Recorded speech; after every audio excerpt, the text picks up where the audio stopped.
Instrumentalization forms the backbone of any song, any piece of music, or any album that we've listened to throughout the years. Unless it's completely a cappella, like Straight No Chaser or something like that. But instrumentalization is an extremely important part to rock and heavy metal as well, considering even without voice, there are so many trademark examples to how just an instrument or instruments within a band's construct, just writing an instrumental, has had powerful results. Voice of the Soul by Death comes as an obvious example. Now, there are certain groups out there that this is all that they do. They prefer to be an instrumental group, whether it's in the rock or the metal or jazz or whatever distinction. There are a lot of groups or individual artists every single year that drop purely instrumental music that gives us life, that gives us a lot to, look at and really contemplate and inspire us to want to become better musicians ourselves if we happen to be in those realms. I wouldn't call this an all-time list. I would call this more of a personal list, especially considering so many instrumental albums out there exist and it's impossible to hear them all. So I want to know what your list is in the comments box below, but this is my top 10 instrumental rock/metal albums. We're going to start with number 10, which is Earth with Angels of Darkness, Demons of Light. I'm going to go with both albums in this case, considering there are two and they are connected. And this is more droney to offset sort of the more southern or like desert rock as they call this band oftentimes. This is very minimalist, so you're not going to hear a lot of wild and crazy outlandish stuff, but that's what I kind of like about it. I like the tone that this album is able to deliver on both parts. You can have something that sounds a little bit more sinister, or you can have something that feels very loose and almost hypnotic.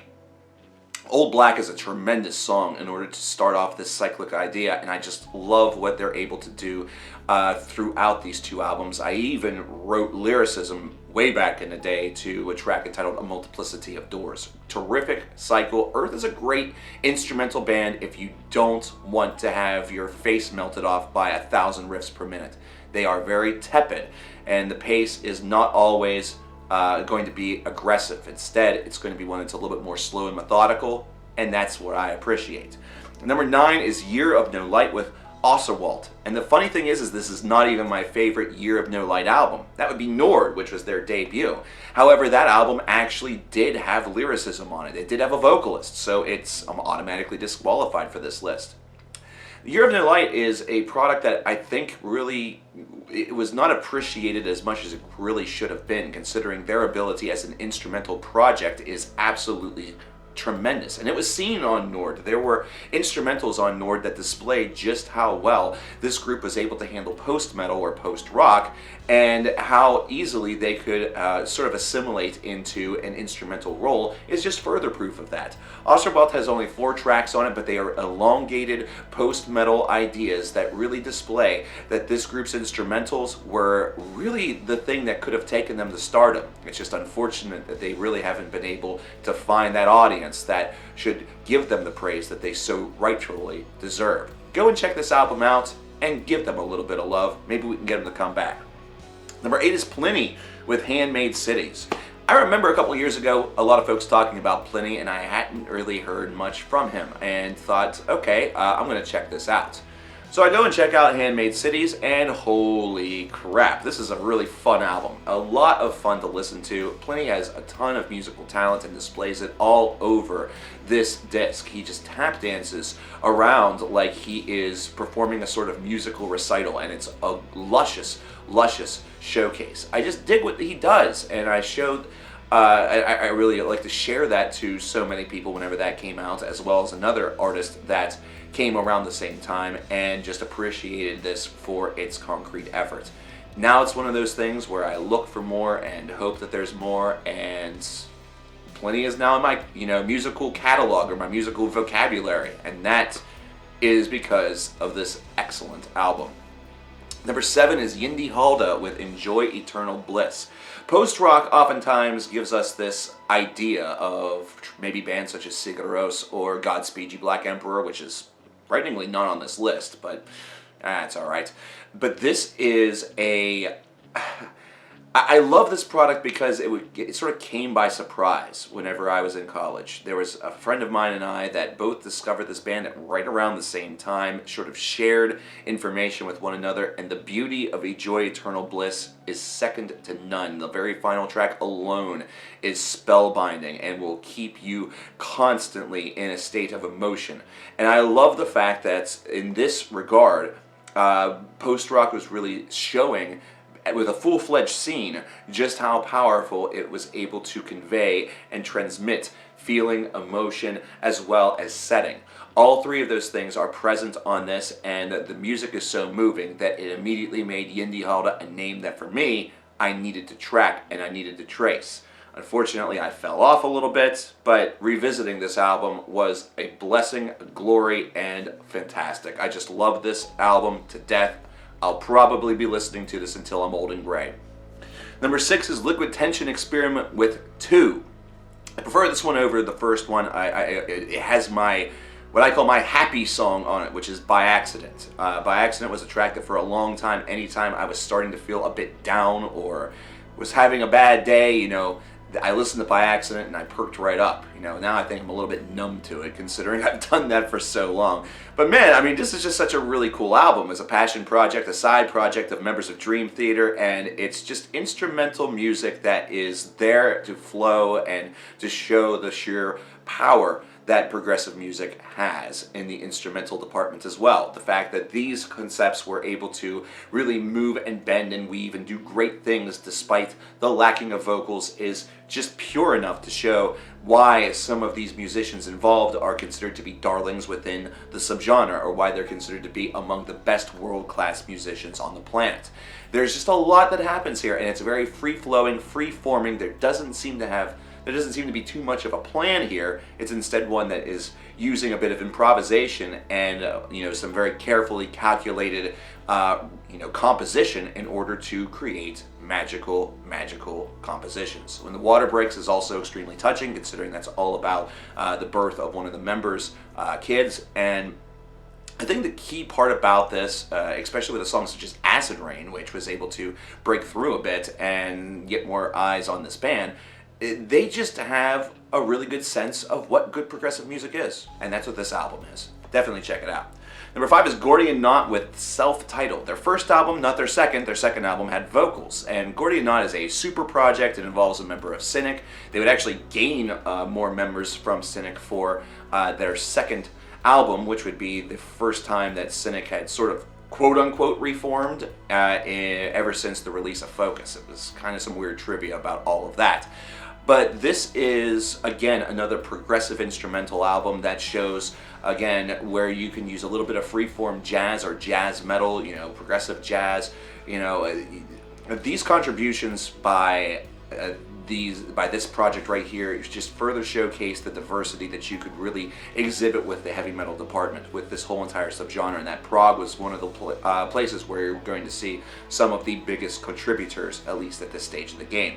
It was also one that felt like it melted some minds whenever it came to its proficiency. It's a very, very efficient and proficient album that gives a lot of great tips and pointers to upcoming musicians on how to construct something with great mood, great presence. You could definitely hear vocals potentially on this album if they were written, but since there is none, that's okay.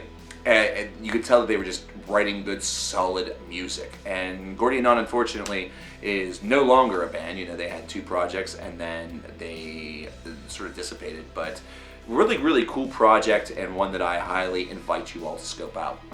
Number 4 is If These Trees Could Talk with Bones of a Drying World, a dying world, not drying. This is recent. This is just a couple years ago. My God, do I love this album. This album has become one that I just spin for the heck of it every so often. And whenever that happens, I tend to get a bit obsessed. They are one of the bands that I think this year, newer products, that has the highest number of scrobbles on Last.fm, and that's just from 3 or 4 months. Imagine if they had been tracked ever since I discovered this band a couple of years ago. This album is majestic. It's post-metal / post-rock that just has a terrific display and handle on itself. I love what this band does. They're an Akron product from Akron, Ohio, the same place that gave us the Black Keys, and they have The amount of talent that's present on all of their releases is absolutely terrific, but this one felt like the perfect culmination of everything they've been building from ever since their first album dropped at the turn of the decade. And I'm looking forward for what this band is able to deliver next. I really hope it's something that comes soon, and I really hope nothing has happened to prevent that. Number 3 is Animals as Leaders with The Joy of Motion. And my lord, talking about Tosin seems like it's, been done to death, but one more time, Tosin is just a phenomenal guitar player. He's somebody who bends the concepts of the guitar and really decides to sample just a little bit of everything. He is in love with his craft, and it is shown expertly on each project that he is a part of, especially whenever it comes to his main project, Animals as Leaders. And The Joy of Motion to me is just the most expert showcase of all of this. It's the one that I rated the highest among his albums, and it's one that's real easy to pick up and continue to listen to over and over again. And whenever it comes to this group, I know that everyone's going to have a different opinion, considering Animals as Leaders took a lot of folks by surprise this decade. And even whenever I was working at a music store back in the first part of this decade, I was surprised at the number of people that came in and knew this name, which was awesome. It showed that there was definitely a richness to what instrumental music could pull off, and that Tosin was finally getting some of the due that he was deserved. Some folks talk about this whole gent thing like it's it's like pejorative, it's a bad word. It was something that was being overdone and overbloated and overexpected. Perhaps that was true, but Tosin showed that you can utilize that very sparingly and still craft something quite amazing. Number 2 is Porcupine Tree with Voyage 34. To say that I have a love affair with this album is absolutely selling it short, because this is a Steven Wilson project that really executes the concept that you don't have to do the same thing again and again. Now, of course, this was recorded back whenever he was still exploring music, period. There was no concrete idea of what Porcupine Tree was going to be all about. But it was still one that was able to explore, elements of krautrock, elements of psychedelia, elements of just standard rock, elements of some metal with some of the soloing that you hear, time, pacing, and just the story that is behind this. The only thing that you hear no lyrics, but you do hear some words. You hear this being presented as an experiment. And as a result, it does have a very cool story that's behind it that the music is able to, frame with its level of complexity, or the way in which it sort of comes in and out of consciousness. It's a great disc. I actually say that this is right among their pantheon. It's right there in their top 5. It might be one that is allowed to touch the good graces of albums such as Fear of a Blank Planet or The Sky Moves Sideways, which, ironically enough, the latter album there, The Sky Moves Sideways, is a bit of a sister album. Not in composition or anything like that, but they were recorded right around the same time. Number 1, though, is Pelican with What We Have All Come to Need. I know some folks are probably surprised it's not Australasia, but I love this album a little bit more, mostly because of the amount of times that I spun it around its release year. And I'm going to be one to break a confession here, and I used to write a lot. I was a very big writer. Lyrically was what I always called it, despite the fact that if you just sit down and read it, it probably would just give the same guys as quote-unquote poetry. But I always used to write them sort of in a conceptual way, where I wanted to put all those things together onto an album, and this album alone was able to spawn at least 2 different albums that I was writing at that time. It was one that felt just bigger than me and bigger than everything that was around me. So anytime I was ever in a need for some writing, this would be the album that I would turn to, and I would never be disappointed. As a result, this album became almost a bit of an obsession at that time, to the point where I not only had it whenever I was writing, but also had it in my car and listened to it whenever I was at work even, whether or not that was breaking the rules or not. It was just a tremendous instrumental release from a band that was one of the best, if not the best, of its kind, and displayed how powerful or how influential this style of music could be. Now, for those of you who are disappointed it's not Australasia, then you can just continuously pound in the comments to everybody else just how badly they need to listen to Pelican and scope these guys out if they hadn't prior, considering they are a group that, along with contemporaries such as ISIS, the musical group, were really displaying the power that you currently hear from bands such as Cult of Luna. So this is not only one of the best, or should I say the best, instrumental album in my opinion, but they were also highly influential to groups that are considered at the top of their game here in 2019. And that's our list. Do you agree? Do you disagree? Which are ones that you would include? Let me know in the comments below. I'm CoverKillerNation. I'll talk to you next time. Take care.